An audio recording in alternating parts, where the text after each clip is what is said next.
The Boeing 757, an iconic large narrow-body aircraft with a vast commercial success so far, and a general worldwide admiration from pilots to airlines to aviation enthusiasts alike.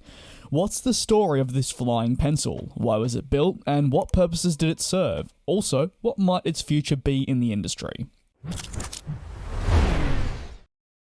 Welcome to GlobeTrotting. Do subscribe if you are new, we've got a lot more content in store for you. Boeing began conceptualizing the 757 to replace the then still in service but quickly aging triple-engine 727 aircraft. They wanted a plane with the same range and capacity as the 727, but improved, contemporary technology, and most importantly, greater fuel efficiency. Ideas were thrown around for an enlarged version of the 727, concept name 727-300. After all, it's always cheaper to base a new aircraft on an existing design and technology. However, very little interest was shown in the concept variant, and Boeing would ultimately opt for a clean sheet design. The new plane took the project name 7N7. It is important to mention now that Boeing was also developing another aircraft at the same time, called the 7X7, now known as the 767, with Boeing's 747 having more than proven the market viability of a wide-body aircraft. It's safe to say that, as a company, they were eager to take the next step and produce another, smaller though, wide-body plane that would replace the 707. This is largely why the 757's final design ended up being a narrow-body and not a wide-body. Boeing did not want their two new aircraft to be similar enough so that they might impede each other's market share. The two aircraft being in development simultaneously also meant that they would end up sharing many of the same technologies.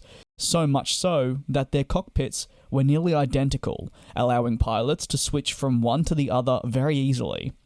New technologies that would improve the 757 were high bypass engines, improved aerodynamics, advanced avionics, and a lighter airframe. These advancements also meant that the 757 would not require a flight engineer in the cockpit, unlike the 727. Perhaps, though, the most critical decision that would set the 757 apart from its predecessor, the 727, was its twin-engine design. This was a choice that was made by Boeing in the interest of fuel efficiency. The other aforementioned advances also allowed the 757 to cruise at a higher altitude than the 727, all contributing to around a 40% overall fuel efficiency improvement. Although it was decided that the 757 would have only two engines, other design features of early concepts of the plane looked quite different from the 757 that we know today. Most noticeable is the inclusion of a T-tail on the 757, similar again to the 727. It would have definitely been a strange sight on a plane with two wing-mounted engines. Some 757 models also featured a nose identical to the 707, 727, and 737. However, these features were eventually scrapped in favour of a novel design. There were originally two 757 variants planned, the 200-seater, which was the larger 757-200, and the smaller 150-seater 757-100. However, Boeing would ultimately abandon the Dash 100 variant and launch the aircraft with only the Dash 200 variant. The prototype of the airliner took its maiden flight on February 19, 1982, and received FAA certification on December 21st of the same year. Soon after, the first delivery of the 757 was made to the now-defunct Eastern Airlines. Several European carriers, most notably British Airways, but also Monarch Airlines and Air Europe, were quick to follow. The most critical customer, however, would not welcome their first 757 until 1984. That customer is Delta of the United States, the largest operator of the 757 to this day. Delta initially held off taking deliveries for the airliner in order to have it equipped with the Pratt & Whitney PW2037 engines. However, despite numerous customers, it seemed initially that the 757 had arrived too early. In addition, the extra fuel savings did not seem important enough to most airlines to consider replacing their existing 727s and other aircraft. Still, the new aircraft made quite a splash with commercial aviation professionals. You may have heard some pilots describe the 757 as a sports car or a rocket. This is due to the 757's light, nimble construction and its powerful engines.